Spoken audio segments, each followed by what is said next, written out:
ناظرین، ایک دفعہ دو اشخاص ایک سفر کے لیے گھر سے نکلے اور ایک جگہ پر بیٹھ کر اکٹھا کھانا کھانے لگے۔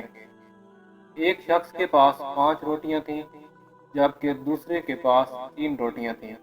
اس دوران وہاں سے ایک تیسرے شخص کا گزر ہوا۔ دونوں نے اس تیسرے شخص کو اپنے ساتھ بیٹھا لیا اور مل کر کھانا کھانے لگے۔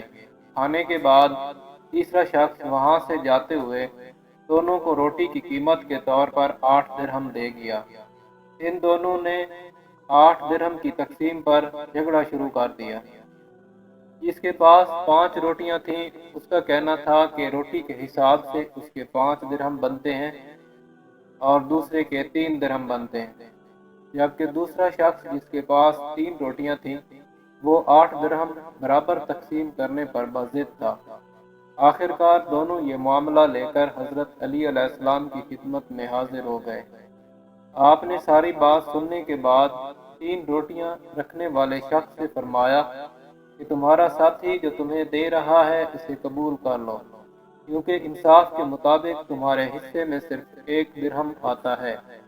یہ سن کر وہ شخص حیران ہو گیا اور عرض کیا، مولا مجھے سمجھا دیں کہ کیسے میرا حق صرف 1 درہم بنتا ہے۔ آپ نے فرمایا کہ روٹیوں کی کل تعداد 8 تھی اور کھانے والے تم 3 آدمی تھے۔ اگر ایک روٹی کے 3 ٹکڑے کیے جائیں تو 8 روٹیوں کے کل 24 ٹکڑے بنتے ہیں، اور ان 24 ٹکڑوں کو اگر 3 آدمیوں پر تقسیم کیا جائے تو 8 ٹکڑے ہر شخص پر آتے ہیں۔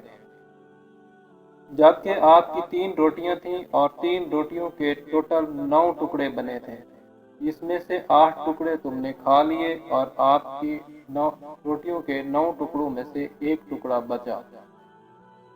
اور آپ کے ساتھی کی کل 5 روٹیاں تھیں اور اس کی روٹیوں کے ٹوٹل 15 ٹکڑے بنے، جس میں سے 8 اس نے کھائے اور 7 ٹکڑے بچے۔